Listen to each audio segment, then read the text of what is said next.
देखिए आज के लेक्चर में, आज के वीडियो में आपके लिए लेकर के आए हैं कॉन्टिन्यूटी क्लास 12 के लिए। और कॉन्टिन्यूटी के जो लेक्चर होंगे हिंदी मीडियम और इंग्लिश मीडियम दोनों टाइप के स्टूडेंट्स पढ़ सकते हैं, बहुत आसानी से पढ़ सकते हैं। और कॉन्टिन्यूटी में आपको बहुत अच्छे क्वेश्चन कराएंगे, चाहे वो UP board Hindi medium, UP board English medium, CBSE board, ICSE board, किसी भी बोर्ड के बच्चे आसानी से अच्छे क्वेश्चन पढ़ेंगे, अच्छे क्वेश्चन समझ में आएंगे, आपको पूरे क्वेश्चन कराएंगे और हर मेथड के क्वेश्चन बताएंगे।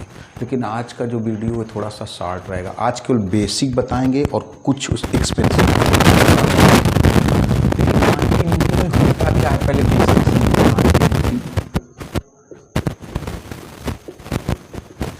कॉन्टिन्यूटी मतलब सत्ता। हिंदी मीडियम वाले भी कोशिश करेंगे इसमें सीखें, क्योंकि कई वीडियो में हमने बताया है कि आने वाले समय में मैथमेटिक्स से आपको नहीं सीखने मतलब सत्ता है। जैसे कोई फंक्शन है, फंक्शन का एक डोमेन होता है, हर एक फंक्शन का एक डोमेन होता है, डोमेन पर तो किसी भी फंक्शन का अगर उसके डोमेन पर ग्राफ प्लॉट किया जाए तो ग्राफ अनब्रेक होना चाहिए, ब्रेक नहीं होना चाहिए। ग्राफ में कभी ब्रेक नहीं होना चाहिए, अनब्रेक होना चाहिए। तो फंक्शन कैसा होगा? कॉन्टिन्यूअस होगा। हमने क्या बताया कि कोई भी फंक्शन है जैसे और वो अपने डोमेन पर कैसा होना चाहिए, उसके एक डोमेन होता है, डोमेन पर कैसा होना चाहिए,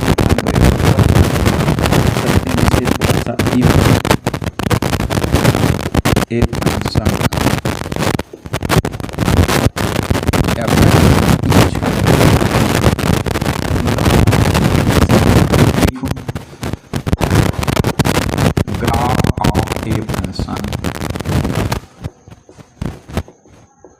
लेकिन ग्राफ बनाना नहीं होगा तो आप समझ रहे ग्राफ नहीं बनाना होगा तो सॉल्व कैसे करेंगे? सॉल्व करके फंक्शन कॉन्टिन्यूअस है या डिसकॉन्टिन्यूअस है, कॉन्टिन्यूअस नहीं है। लेकिन मतलब बेसिक कॉन्सेप्ट कॉन्टिन्यूटी होती क्या है? Of its domain, of its domain is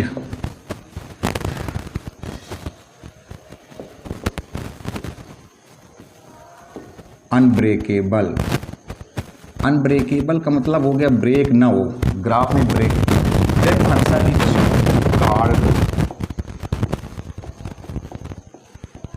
then function is called continuous. If graph of a function of its domain is unbreakable. Unbreakable का मतलब हो गया ब्रेक नहीं होना चाहिए। लेकिन आपके दिमाग में चीज आए, हम लोग जब क्वेश्चन सॉल्व करेंगे तो हर फंक्शन का ग्राफ प्लॉट करेंगे नहीं, उसको सॉल्व करने के मेथड आपको if graph of a function of its domain is unbreakable then function is called continuous. Suppose करिए जैसे कोई फंक्शन f(x) है और x इक्वल टू a पर इसकी कॉन्टिन्यूटी चेक करनी है, x इक्वल टू a पर। चलिए जैसे ये फंक्शन है, इसका ग्राफ हमने सपोज कि ऐसे बन रहा है इस टाइप से। अब देखिए ये ब्रेक नहीं हो रहा है, ये ब्रेक नहीं हो रहा है। तो डेफिनेशन तो ये है कि अगर किसी भी फंक्शन का उसके डोमेन पर, किसी भी फंक्शन का उसके डोमेन पर अगर ग्राफ प्लॉट किया जाए, किसी भी फंक्शन का उसके डोमेन पर अगर ग्राफ प्लॉट किया जाए, ग्राफ बनाया जाए, तो ग्राफ कैसा होना चाहिए? अनब्रेकेबल होना चाहिए। अनब्रेकेबल का मतलब कहीं से ब्रेक नहीं होना चाहिए। तो फंक्शन कैसा हो जाएगा? कॉन्टिन्यूअस। लेकिन पर्टिकुलर किसी न किसी वैल्यू पर चेक करते हैं। जैसे x इक्वल टू a है, तो जो x इक्वल टू a है ना, ये f(x) के डोमेन के अंतर्गत ही होगी, डोमेन के बाहर की वैल्यू नहीं होगी। x की जो भी वैल्यू होगी वो डोमेन के बाहर की नहीं होगी, डोमेन के अंदर की होगी। अगर डोमेन के बाहर की वैल्यू होगी तो कॉन्टिन्यूटी चेक ही नहीं हो पाएगी। तो जैसे x इक्वल टू a पर कॉन्टिन्यूटी चेक कर रहे हैं, ठीक, तो कैसे चेक करेंगे? अगर मान लीजिए यहाँ पर ये ऐसे ब्रेक हो जाए, ये ऐसे इस फंक्शन का मान लो हमने ग्राफ बनाया, ब्रेक हो जाए, तो फंक्शन फिर कैसा होगा? डिसकॉन्टिन्यूअस, मीन्स कॉन्टिन्यूअस नहीं होगा। जैसे x इक्वल टू a पर, अब देखिए मैथमेटिकली कैसे इसको कैलकुलेट करेंगे? हर एक फंक्शन का ग्राफ तो प्लॉट नहीं करेंगे, तो मैथमेटिकली इसको कैसे कैलकुलेट किया जाएगा? मैथमेटिकली इसको कैसे कैलकुलेट करेंगे चीज़ समझना। जैसे x इक्वल टू ए, मान लीजिए ये वैल्यू है, यहाँ पर x इक्वल टू ए है, तो इसके पहले की वैल्यू कैलकुलेट करेंगे, इसके थोड़ा सा बाद की वैल्यू कैलकुलेट करेंगे। और x, तो इसके जो पहले की वैल्यू होगी उसी को बोलते हैं लेफ्ट हैंड लिमिट, और इसके जो बाद की वैल्यू है इसी को बोलते हैं right hand limit. x equal to ए पर अगर कॉन्टीन्यूटी हमें चेक करनी है, टेस्ट करना है कि कॉन्टीन्यूअस है कि अदरवाइज कॉन्टीन्यूअस नहीं है, तो हम लोग क्या करेंगे, x इक्वल टू ए पर, x इक्वल टू ए पर जैसे x इक्वल टू ए की वैल्यू, तो a से थोड़ा सा पहले वैल्यू, तो x इक्वल टू ए से थोड़ा सा पहले, इसको ऐसे ही बोलते हैं a माइनस। a माइनस का मतलब हो गया a से थोड़ा वैल्यू लेस, a माइनस का मतलब हो गया वैल्यू a से क्या होगी, लेस होगी, लेस होगी। और इसको देखिए क्या बोलते हैं, इसको बोलते हैं a प्लस। a प्लस का मतलब हो गया वैल्यू a से थोड़ी सी ज़्यादा होगी। तो x equal to a minus पर left hand limit, a minus का मतलब a से पहले और a प्लस का मतलब a के बाद में। तो लेफ्ट हैंड लिमिट का कैलकुलेशन करेंगे, लेफ्ट हैंड लिमिट का कैलकुलेशन करेंगे और राइट हैंड लिमिट का कैलकुलेशन करेंगे, और x इक्वल टू a पर फंक्शन की वैल्यू निकालेंगे f a. x equal to a का मतलब x को रिप्लेस कर दिया जाए a से, x की जगह यहाँ पर a ले लिया जाए, x की जगह यहाँ पर a ले लेंगे तो क्या बन जाएगा, एफ ए। तो लेफ्ट हैंड लिमिट की वैल्यू निकालें, राइट हैंड लिमिट की वैल्यू निकालें और फंक्शन की वैल्यू निकालें। एक मतलब जिस पर हमें चेक करना है कॉन्टीन्यूटी, और ये जिस पर भी चेक करना होगा ये फंक्शन के डोमेन के अंतर्गत ही होगा, डोमेन में ही होगा, डोमेन के बाहर का नहीं होगा, आउट ऑफ डोमेन नहीं होगा, इनसाइड डोमेन होगी वैल्यू भी होगी।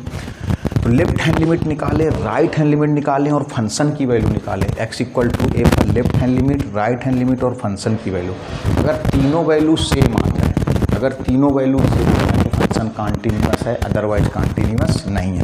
तो इसको कैसे कैलकुलेट करेंगे, इसको लिखेंगे limit x approach to a minus F x, ये ऐसे लिखते हैं left hand limit. a minus का मतलब क्या हुआ, a से वैल्यू थोड़ा सा लेस रहेगी। जैसे x इक्वल टू ए पर चेक करें तो एक लेफ्ट साइड a से कम, एक राइट साइड a से ज़्यादा। तो इसको क्या लिखेंगे, limit x approach to a plus F x, और ये फंक्शन की वैल्यू x इक्वल टू ए पर, x इक्वल टू मतलब x की जगह सीधे रख दिया जाए। तो अगर ये तीनों वैल्यू इक्वल है तो फंक्शन x इक्वल टू ए पर कॉन्टीन्यूअस, ये देखिए कैलकुलेट करने का तरीका है, तो ये फंक्शन कॉन्टीन्यूअस है, अदरवाइज कॉन्टीन्यूअस नहीं है। तो जल्दी से आप पहले से एक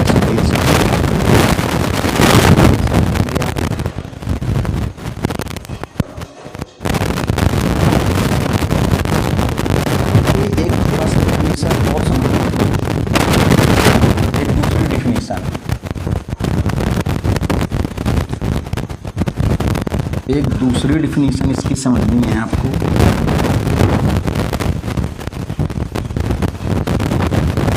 देखिए दूसरी डिफिनीशन क्या समझनी है, थोड़ा सा देखिएगा।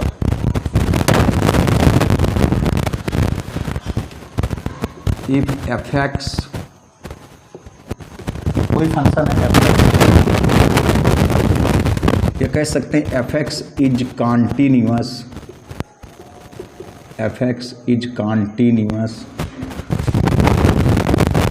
Eight X equal to A of its domain. मतलब जो ये value x equal to A है, ये इसके फंक्शन है, इसके डोमेन की इनसाइड वैल्यू होगी, आउटसाइड इस डोमेन के अंतर्गत वैल्यू रेंज वाली भी होगी। F X is continuous at X equal to A of its domain, limit x tends to F X equal to F A. देखिए इस इफ को अगर डिटेल से समझा जाए तो इसका मतलब होता है if and only if. Hindi में इसको बोलते हैं यदि और केवल यदि, यदि और केवल। इसका साइन ऐसे बनता है, इस टाइप से इसका साइन बनता है, यदि और केवल यदि। ये सारी चीज़ें छोटी छोटी चीज़ें continuous equal to A of its domain if मतलब यदि और केवल यदि limit x approach to A F X equal to F A, मतलब अगर इतनी चीज देखिए, limit x approach to A F X equal to F A, अगर ये चीज़ भी आ जाए तब भी फंक्शन कैसा होता है, कॉन्टिन्यूअस। देखिए इसमें दो चीज़ें छुपी हैं, एक लेफ्ट हैंड लिमिट और राइट हैंड लिमिट, ये दोनों चीज़ें छुपी हैं। और लेफ्ट हैंड लिमिट और राइट हैंड लिमिट आप समझे थे भी। लेफ्ट हैंड लिमिट का मतलब limit x approach to a minus F x, और राइट लिमिट क्या थी, limit x approach to a plus F x. ये limit x approach to a minus F x, limit x approach to a plus F x, ये दो चीज़ें। देखिए कभी कभी तो इतना ही कैलकुलेशन करना होगा, limit x tends to A F X अगर एफ ए के इक्वल आ जाए, एफ ए क्या है, x इक्वल टू ए पर फंक्शन की वैल्यू, एफ ए क्या है, x इक्वल टू ए पर फंक्शन की वैल्यू, एफ ए क्या है, x इक्वल टू ए पर फंक्शन की वैल्यू। इस क्वेश्चन में तो इतना कैलकुलेट करना होगा, कुछ क्वेश्चन कुछ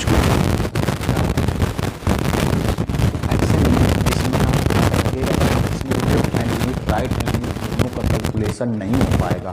ऐसी वैल्यू ही सेट होगी, ऐसी वैल्यू ही गिवन होगी जिसमें आपको लगेगा कि left hand limit right hand limit दोनों कैलकुलेशन नॉट पॉसिबल नहीं है, तो आप केवल इतना कैलकुलेट करिएगा, लिमिट x टेंस टू ए। हालांकि इसका मतलब ये होता है अगर दोनों वैल्यू कैलकुलेट होंगी, लेकिन अगर दोनों वैल्यू कैलकुलेट नहीं होंगी, कुछ क्वेश्चन ऐसे होते हैं जिसमें दोनों left limit right hand limit दोनों वैल्यू, तो फिर आपको इतना कैलकुलेट करेंगे, limit x tends to A x approach to A F X की वैल्यू और x इक्वल टू ए पर फंक्शन की वैल्यू, फलन की वैल्यू अगर इक्वल आ जाए तब भी फंक्शन कैसा होगा, कॉन्टिन्यूअस। इसका क्या कुछ आपको एक्सपेंशन बताते हैं, वीडियो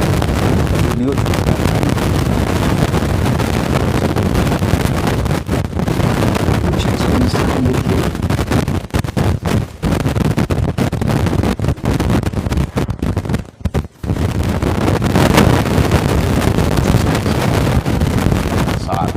जैसे e की power x 1 plus x upon 1 factorial, x square upon 2 factorial, x cube upon 3 factorial, x की power 4 upon 4 factorial and so on.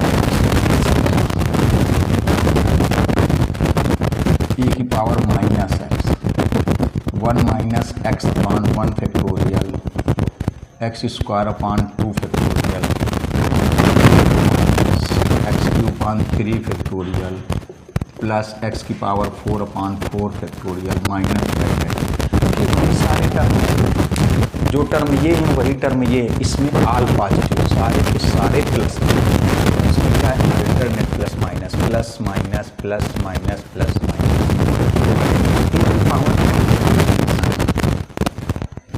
ए की पावर एक्स में यही सारे टर्म आए, 1 plus x upon 1 factorial plus x square upon 2 factorial plus x cube. ये देखिए इससे क्या होगा, आसानी से ये अपने आप आ जाएगा अल्टरनेट प्लस माइनस, और अगर ये लर्न है तो ए की पावर एक्स भी आएगा, यही एक्स की पावर 4 अपान 4।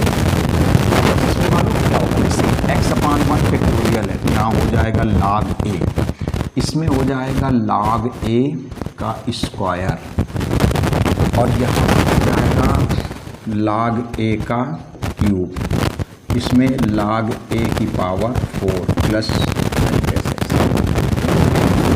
ए की power x.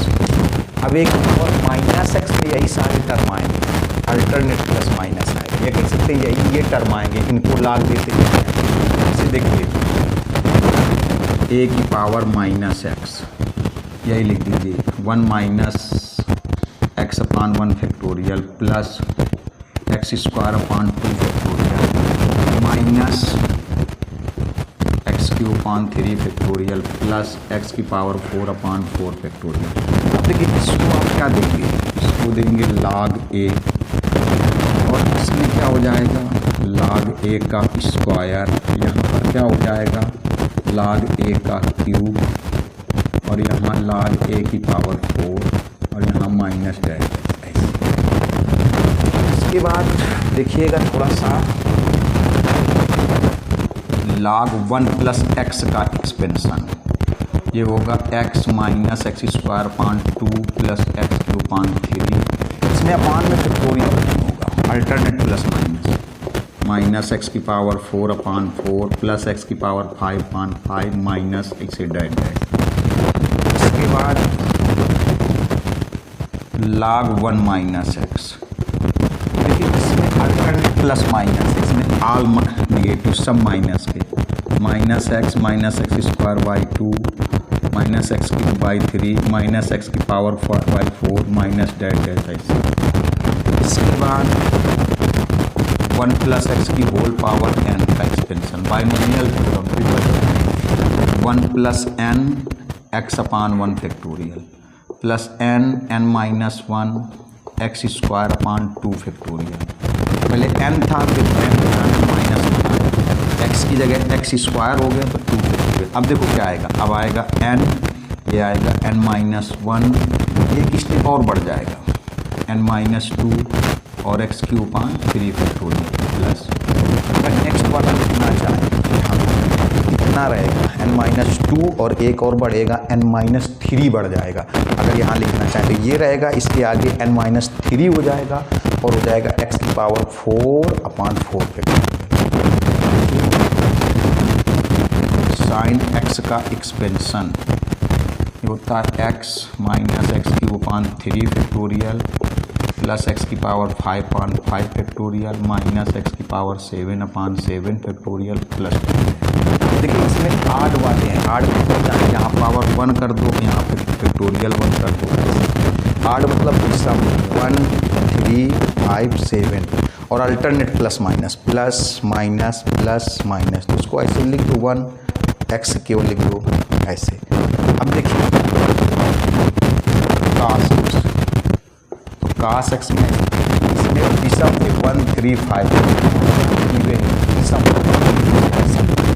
1 x square upon 2 factorial x की पावर 4 अपान 4 फैक्टोरियल एक्स की पावर 6 अपान 6 फैक्टोरियल प्लस माइनस।